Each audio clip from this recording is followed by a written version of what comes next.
to see how Hong Kong can remain a financial hub if China takes over. So which means what? Would the United States change its relationship with Hong Kong? So I have no further announcements as to the precise action that the president will be taking, but he did want me to share that with you this afternoon, I should say. Yes.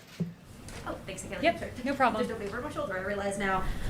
We saw a lot of images over the Memorial Day weekend of people gathering in large crowds, not maintaining social distancing. Those images for the Lake of the Ozarks in Missouri was one example we saw all over television news. Does the president have any concerns about those kinds of gatherings? We haven't heard any message from him addressing that specifically. Well, the president, as he's noted, he wants to see society reopen, wants to see the economy reopen, but we do want to do so safely. And there are institutions that have put into place these social distancing measures, and people are making it cognizant, a part of their everyday lives. For me, for example, I went to Mass this weekend, and people were socially distanced. They were washing their hands. There are ways to do this, and the president would underscore to everyone that we should be taking into account these measures. So yes, everyone, while you go out, let's keep cognizant the recommendations of the Câu hỏi vừa rồi là nói là cuối tuần lễ vừa rồi thì có rất là nhiều những cái buổi tập hợp đông người như vậy đó, tổng thống có quan tâm hay không? Thì cô nói cô trả lời là những cái luật lệ đã được đặt ra và đúng là tổng thống rất là quan tâm và kêu gọi mọi người phải tôn trọng những cái quy chế đó. Mortality is now equivalent to what we saw at the end of March. That's the lowest level in 2 months. So we are seeing these encouraging signs as we start to reopen. Đồng thời cô cũng nói tới là những cái dấu hiệu cho thấy là hiện nay đại dịch nó đang giảm vào cái thời điểm giống như là hồi giữa tháng 3 vậy đó, nó đang đi xuống thấp nhất.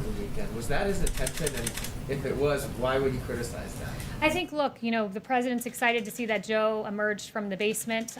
It is a bit peculiar, though, that in his basement, right next to his wife, he's not wearing a mask, but he's wearing one outdoors when he's socially distant. So I think that there was a discrepancy there.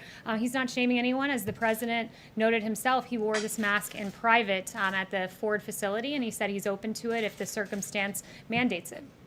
The guidance to wear a mask when you're outside, though, not when you're necessarily. The guidance is it's recommended but not required. So it's the personal choice of the individual, but it didn't strike him as a very data-driven decision in that particular incident. Yes, Peter? Thanks. If we could just do a little housekeeping first. We know Katie Miller tweeted that she's back at work today. Is the White House valet back at work, and has anybody else within the White House complex tested positive for the virus besides those two individuals that we learned about a couple weeks ago? So I don't know. Câu hỏi là hỏi rằng là có người nào khác ở trong White House, trong Nhà Trắng xét nghiệm dương tính ngoài hai người trước đây hay không? Katie Miller is back at work. We're very happy to see her recovered. I spoke to her yesterday. I haven't seen her today, but she did have several negative test results before she re-entered the building. Cô này nói thì không có, và ngay cả cô mà bị xét nghiệm dương tính cũng đã quay trở lại với cái âm tính và quay trở lại làm việc rồi. Cái người mà phụ tá của phó tổng thống. I can inquire about it, but it's people's personal medical decision, so I'm not entirely sure that would be given to me. Okay, let me follow up that if I can. The president, in a tweet earlier today, said that he's made governors look very good by getting them what he said was unlimited testing. That's not true. You've said that it's not even necessary. So why is the president saying that? He's saying what he means by that is that the governor's requested a specific amount of testing to reopen, and he indeed has provided that. So that's testing, you would agree? It's what they asked for in phase 1. It's the full panoply of what every governor asked for that was given to them. And it's 300 to 400,000 tests per day that we're doing. That's a really good number. I did talk to Admiral Joie before coming out here, and the metric that, if you're to believe the WHO, I don't particularly these days, but they say it's a good barometer of testing is 10% positivity or under. And Admiral Joie shared with me that we're nationally at 7.5%, so we're in a pretty good spot. Is Stephen Miller back? Yes, I just saw him in Outer Oval, so he is back and at work. Mọi người nghe tiếng có rõ hay không ạ? He did. He self-quarantined with his wife, but they're both back at work and healthy and happy, and we're very happy to see them around. Glenn Fine at the Pentagon, the top watchdog over at the Pentagon, he submitted his resignation today. Can you say if that was encouraged? Did anyone ask him? And can you talk about the importance about those internal watchdogs that are in our government agencies? So you said it was Glenn Fine? That was... That's the first that I'm hearing about this, but with regard to the other Chào bạn Việt Hùng nhé.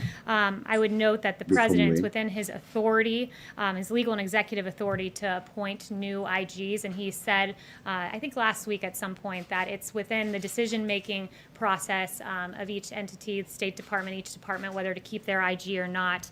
And I would note that President Obama has a precedent of firing IGs as well, and there were, in fact, 47 IGs that signed a letter claiming the Obama administration hindered their efforts. So this is not without precedent when it comes to IGs.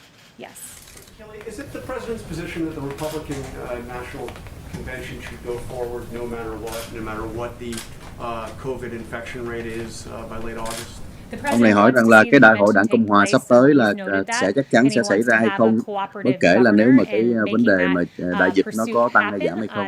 Cái đại hội đảng Cộng hòa sắp tới là rất quan trọng trong cái việc mà khẳng định là sẽ đưa Tổng thống Trump làm ứng cử viên tiếp tục đó. So if there was a significant spike in the cases, he would be open to the idea of a virtual convention and understanding that there couldn't be a traditional convention. So I won't engage on a hypothetical as to where the cases will be, but I would just note that we assess the facts on a day-by-day basis. Ông phóng viên đặt câu hỏi nếu, cho nên câu này không trả lời. Nếu rằng là nếu mà cái vấn đề mà đại dịch xảy ra quá lớn thì có đổi thành đại hội theo kiểu mà trên online Widow were sent to Jack câu hỏi Dorsey, nếu Twitter không. CEO, saying that his tweets were emotionally traumatic for him and for his wife's family. I don't know if Nhà you've bạn seen the Mimi letter, Show ở but I Berlin. do know that our hearts are with Lori's family at this time. Why is the president making these unfounded allegations? I mean, this is pretty nuts, isn't it? The president's accusing somebody of possible murder. The family is pleading with the president to please stop unfounded conspiracy theories. Why is he doing it? Well, I would note that the president said this morning that this is not an original Trump thought, and it is not. In fact, 2003 on Don Imus's show, it was Don Imus and Joe Scarborough that joked about killing an intern, joked and laughed about it. So that was, I'm sure, pretty hurtful to Lori's family, and Joe Scarborough himself brought this up with Don Imus, and Joe Scarborough himself can answer it. He's the president of the United States, and he's accusing somebody of possibly murder. I mean, this is different. He's not a private citizen. He's the president.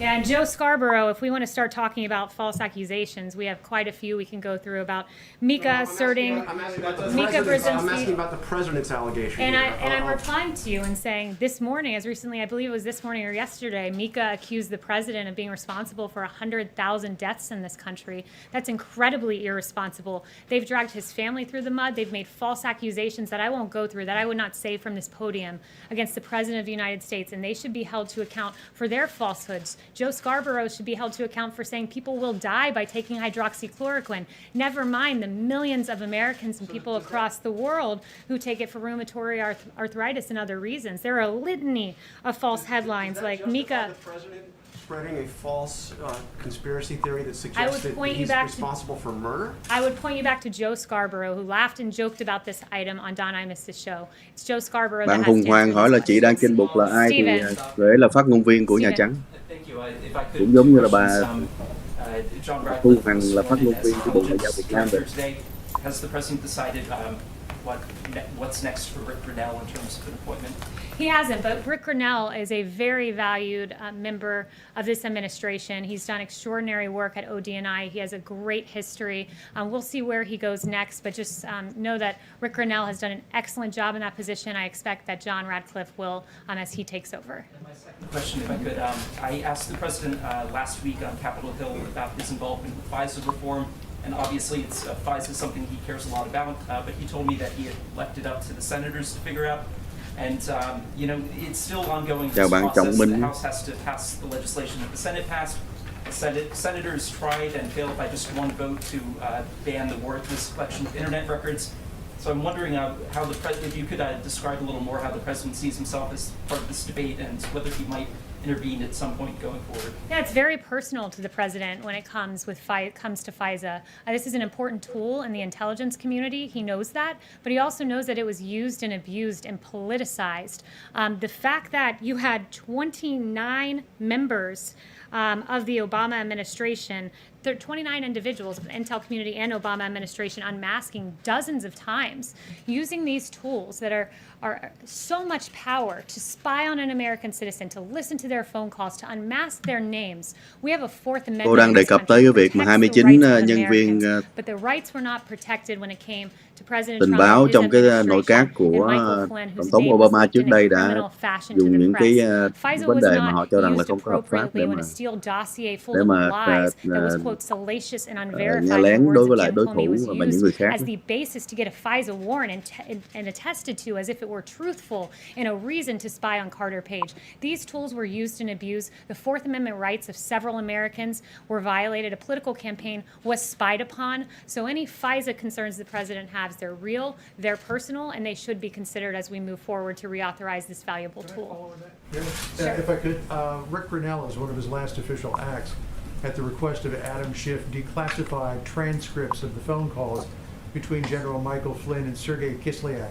Would President Trump encourage John Ratcliffe to facilitate the release of those transcripts? I haven't spoken to him on that, but this president has released, not the president rather, but this president has overseen an ODNI that has given the American people a lot of information that I think they're entitled to see. And one of the things the president has asked for is, where are the 302s, the summaries of that interview with Michael Flynn? 302s, so the American people understand, these are summaries when you interview an individual, and it's routine that those 302s are given in short order right after the interview is done. It's when your memory is at its best. But in the case of Michael Flynn, those 302s were lost and in fact edited afterwards by corrupt Peter Strzok and Lisa Page. So there's a lot of questions, and this president has encouraged transparency on this issue, and I think it's a great thing. So in the absence of the 302s, would he encourage the release of the transcripts so that the American people can see exactly what transpired during this I conversation? haven't asked him that. I'd have to ask him that particular question.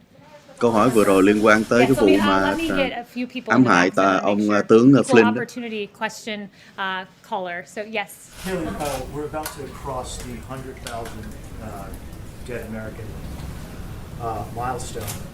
What does the White House view as having, by Election Day, what does the White House view as the number of dead Americans where you can say that you successfully defeated this pandemic? Is there a number? Yeah, you know, every loss of life counts. We say 100,000, but like the president says, you know, one death is something to be mourned. These 100,000 individuals have a face. Cái câu hỏi vừa rồi, đại khái ông phóng viên hỏi một câu cũng khá là khó chịu, đó là 100.000 người chết vì đại dịch rồi. Nhà Trắng sẽ sử dụng cái con số này như thế nào trong cái vấn đề mà tranh cử tới của Tổng thống Trump? Thì cô này trả lời là đối với là Tổng thống thì mỗi cái mạng người đều là quan trọng cả. The president made the very hard choice of shutting down the economy, so we avoided that extraordinary number. Cô nói rằng là ông Tổng thống đã quyết định là đóng cái cửa kinh tế ngay khi mà kinh tế rất là đang tốt đẹp, là một quyết định khó khăn, nhưng mà nhờ vậy mà cũng đã cứu rỗi được cái con số đáng lấy chết hơn rất nhiều. Một để con số có thể thấp nhất có thể.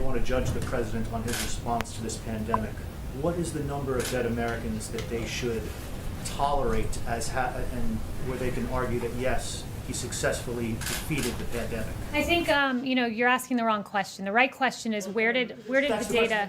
Câu này hỏi câu này cô trả lời là anh hỏi sao câu hỏi sai rồi. But if you ask it twice, it doesn't make it any better of a question. So I'll respond in kind. I've given you one answer. I'll continue to extrapolate upon that he always listened to the science. The president, when Dr. Fauci and Dr. Tôi đã trả lời cho anh rồi và bây giờ anh lại hỏi lần nữa. You know, in a typical year, 120,000 people die of suicide and drug overdose. It's in a typical year, and doctors have said when you shut down an economy for an extended period of time, that number gets greater. People don't show up for their cancer diagnoses.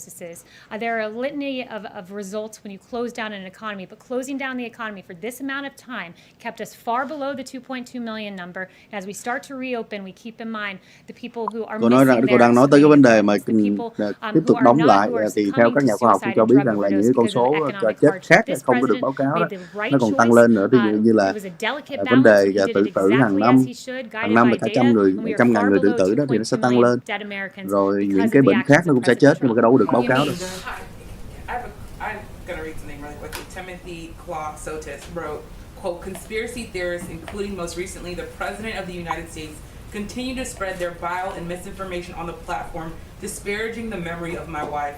Why won't the President give this widower peace and stop tweeting about this conspiracy theory involving his wife? Why can't this widower get peace from the president? I've already asked and answered this question, and our hearts You did not ask and answer this question. our hearts are with Lori, and I think the onus is on Joe Scarborough to explain his interaction with Don widower is Imus talking and his specifically about laughing the on this president. very matter on Don Imus's show. Chanel. The widower is talking specifically about the president. Are you not going to answer that? Warrants with regards to ex-CIA Chief John Brennan. How willing are you able to go forward and say that he lied to the FBI or obstructed justice in the process of discussing Russian collusion and the Trump family? And on that note, we now have new information showing that Obama himself used foreign intelligence to actually request surveillance on the 5th and 26th floor of the Trump Tower. So to what extent was John Brennan behind that? To what extent can you share with Cô us phóng viên này là cô chuyên môn phỏng vấn John Brennan, rất có lợi cho phía of Nhà all Trắng. of Cô the, hỏi câu I'll call về them cái vấn bad đề actors là because indeed they were of the Obama để đưa administration. tới cái vấn đề John mà Brennan probably nói has tới the cái most chuyện to mà answer because it was John chính phủ Brennan Obama who đã sat before làm với Congress nhiều cái and điều said the mà gọi Steele là dossier paid for by Hillary Clinton, paid for by the DNC, that document played no part of the role in opening the Russia probe, when in fact we know it did, when in fact we know it was the impetus testified before a FISA court for its truthfulness to spy on the Trump campaign. So John Brennan, of all people, probably has more to answer. So too does Samantha Power and Susan Rice, and these individuals who admitted under oath that they, in fact, spoke to foreign leaders and representatives of foreign leaders during their transition, but yet somehow during the Trump transition, that was uncalled for. What has been done all throughout history was uncalled for, and meriting unmasking and meriting cornering Lieutenant General Michael Flynn. All of these people have really legitimate questions to answer. I think we're slowly getting to the bottom of this, but it's a real travesty and really one of the biggest political scandals in modern history. Yes. cô nói đánh giá cái điều đó là một cái trong những cái vấn đề mà cái scandal lớn nhất trong lịch sử liên quan tới Prime tổng thống Minister Obama. Trudeau spoke yesterday with Chancellor Merkel and President Macron. Is the president still confident of being able to organize the event in like 3 weeks? It'd be 3 weeks from now if we stick to the date. Yeah, it's a really great question and an important one because the G7, the president wants to see this take place as America reopens, as we try to approach a place of normalcy where people go back to work. Câu hỏi kia vừa rồi cũng liên quan tới cái tổ chức G7 mà sắp sửa được tổ chức họp ở Mỹ, đó là nó hỏi là tổng thống có cảm thấy là có thể tổ chức được hay không, thoải mái để mà tổ chức được hay không với cái tình hình đại dịch này. And happening probably more towards the end of June. Robert O'Brien, I believe it was asked about this weekend, and Robert O'Brien said that he's getting a great reception from world leaders who are asked about coming. We will protect world leaders who come here just like we protect people in the White House. So we want to see it happen. We think it will happen, and so far foreign leaders are very much on board with the idea. Last week of June and here in DC or at Camp David? I don't know if it'll be the last week of June, but towards the end of June, and the goal is for it to be here at the White House. Yep. Yes. Right. So after the lowering of the flags this past weekend, does the president have any other plans in the works to honor the victims of the virus? Cô này hỏi rằng là ngoài cái chuyện mà đưa lá cờ thấp xuống vào tuần qua đó thì tổng thống có làm cái gì khác hơn để mà có như là tưởng nhớ những người đã qua đời vì đại dịch hay không? Yeah, I think he takes that responsibility very seriously. Ông ấy đã nhận cái trách nhiệm rất là He nghiêm túc. says so many times that he thinks about many of his friends, some of his friends, I should say, who have perished because of this disease. It's real to him. It's personal to him. It's why he says, one death Đã có is những too người many, and he mà thinks about it all rất là the thân time. với lại So tổng thống he mà does đã see bị his role cái as vấn đề that, này, cho nên comforting ông the ấy nation, but reopening the country, giving the country hope at this time as we look forward to going back to work and resuming our lives, although in a new reality with new CDC guidelines. Cô nói tới cái vấn đề mở cửa trở lại để mà đưa đất nước với cái nền kinh tế trở lại. Yep, Jen. So going back to the Clostudes family, I think is how you pronounce it, the Florida family. They have asked the president, the widower has asked the president in that letter to stop talking about this and for Twitter to take down those tweets. I just wanted to ask you, is the president asking for law enforcement to reopen this cold case? Is that what he's intending? Is he going to ask the DOJ to reopen something? What is he asking for when he talks about the cold case? Yeah, I don't have any future announcements on the president's action, but I would just refer everyone, for those of you who haven't heard it, go back and listen to the Don Imus soundbite. It was very callous, it was very cruel, and I think laughing and joking about the death of an intern is really uncalled for, and I think that's something we can all agree to. Thank you all very much. Just for clarity, is the president Xin cảm ơn mọi người. Just Đóng cửa. for clarity. Hồi nãy cũng có một vị lúc mà tôi mới mở thì có hỏi liên quan tới cái vấn đề mà Hồng Kông hiện nay đó, thì họ cũng có trả lời, nhưng mà chắc phải xem lại cái đoạn đó mới biết được nó nói cái gì. Cái vấn đề mà nói tới cuộc họp G7 mà dự định sẽ được tổ chức đó, với những lãnh đạo của các nước tới Nhà Trắng để họp đó, thì hiện nay thì đang tiến hành cái việc đó một cách hết sức là cẩn thận. Cái điều đó cũng hết sức là nghiêm trọng đó, tại vì chỉ cần một vị trong các vị lãnh đạo các quốc gia mà có vấn đề thì không biết cái tai hại nó tới mức độ nào. Ngoài ra thì hồi nãy có một bạn hỏi cái câu là tại sao không thấy bà Thu Hằng trả lời, hình như bạn ấy tên là Tom Võ thì phải. Thì tôi vẫn thấy vẫn thấy những cuộc họp của Bộ Ngoại giao Việt Nam, họ họp báo thì bà ấy vẫn có trả lời báo chí cũng khá thường xuyên. Dĩ nhiên là không có nhiều mà nhanh mà gặp những cái loại câu hỏi mà gọi là móc họng như là ở Nhà Trắng đâu, nhưng mà họ cũng có trả lời trong các cuộc họp của họ. Còn nếu bạn ấy hỏi ý hỏi là tôi có bao giờ có trả lời Formosa TV bao giờ hay chưa đó, thì cũng có. Bà Thu Hằng cũng đã trả lời một vài lần trên Formosa TV. Ngoài ra thì có một cái thông báo là khoảng 6 giờ chiều nay là giờ Cali đó, hoặc là 8 giờ sáng giờ Việt Nam đó, tức là bây giờ là mấy giờ nhỉ? Bây giờ là 1 giờ bên Việt Nam rồi, 1 rưỡi rồi. 8 giờ sáng bên Việt Nam, 6 giờ chiều ở Cali thì sẽ có một cái chương trình live ở trên Formosa TV để mà tường thuật một cái buổi họp online qua Zoom, với lại một cái đề tài có thể là nhiều người quan tâm đó, là cái để tôi mở lại coi sao, mới nhận được là cái email đây thôi. Đề tài liên quan tới Biển Đông, do chuyên gia ở Hoa Kỳ nói chuyện và mở ra với lại nhiều người tham gia.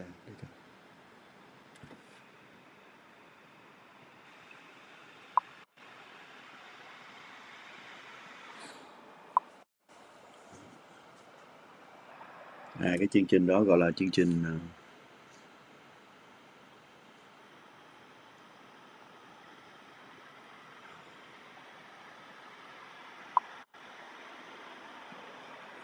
đọc sơ cho mọi người nghe.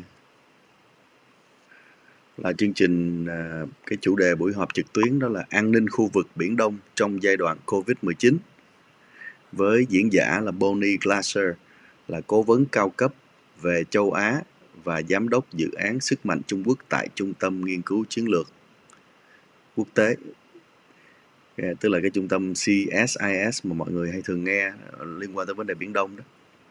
Sự kiện sẽ diễn ra vào lúc 8 giờ cho tới 9 giờ sáng thứ Tư, ngày 27 tháng 5, 2020 giờ Việt Nam, với 15 phút trình bày của bà diễn giả và 45 phút hỏi trả lời của những người tham dự. Diễn giả Glaser sẽ trình bày bằng tiếng Anh, có hỗ trợ dịch cabin bằng tiếng Việt.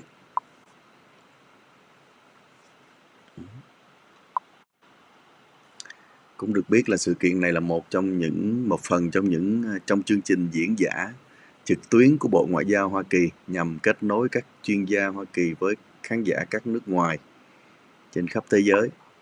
Bà Glaser là chuyên gia độc lập. Các quan điểm này của bà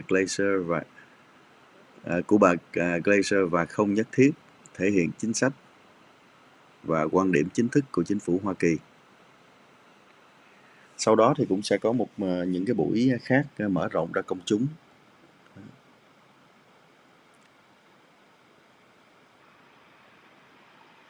Một lần nữa là vào lúc 8 giờ tới 9 giờ thứ Tư 27 tháng 5 theo giờ Việt Nam đó, là sẽ có một cái livestream như vậy trên Formosa TV, tức là 6 giờ chiều nay đó, 6 giờ chiều 26 giờ Cali, 8 giờ ngày 27 giờ Việt Nam. Cái buổi một lần nữa là buổi họp với chủ đề là an ninh khu vực và Biển Đông trong giai đoạn Covid-19 với diễn giả Bonnie Glaser, cố vấn cao cấp về châu Á và giám đốc dự án sức mạnh Trung Quốc tại Trung tâm Nghiên cứu Chiến lược Quốc tế CSIS. Mọi người nhớ canh để đón xem. Người nào chưa subscribe thì bấm vào cái nút subscribe, khi mà nó hiện lên là mọi người có xem để xem ngay.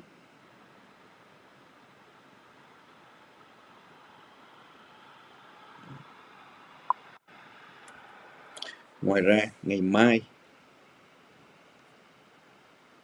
theo giờ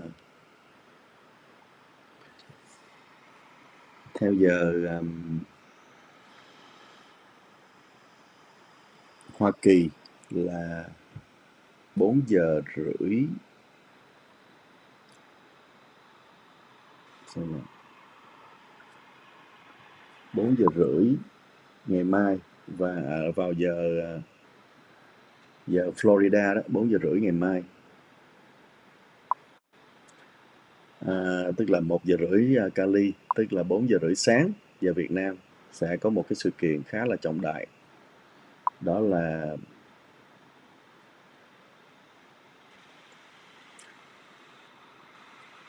cơ quan hàng không NASA của Hoa Kỳ sẽ bắn hỏa tiễn. Hỏa tiễn thì không đúng, bắn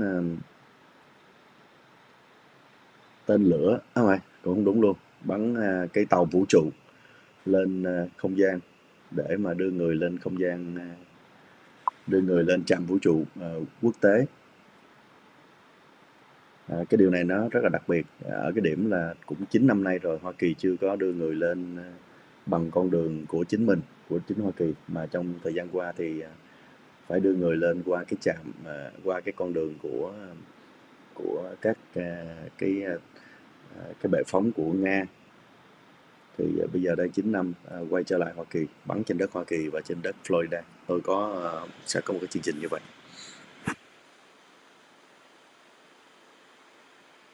Mọi người đón xem.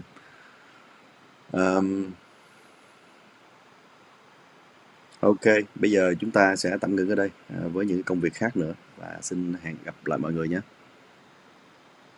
Chào các bạn Hùng Hoàng, Tùng Hưu Hưu, Thị Châu Dương, Việt Võ vân vân. Bạn Việt Võ hỏi tại sao lâu rồi anh Lân không về Việt Nam. Giấc này thì làm sao về được, mọi thứ đóng lại hết rồi, không di chuyển dễ dàng nữa. Mà cái thời buổi dịch này thì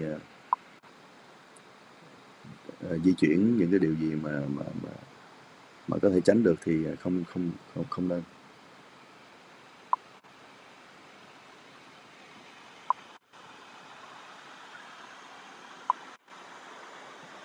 Chào bạn Tiến Nguyễn, Minh Phước Nguyễn, Trịnh Nguyễn, Thanh Minh, Hùng Hoàng. Và tổng chào mọi người, xin chào, chúc một ngày tốt lành.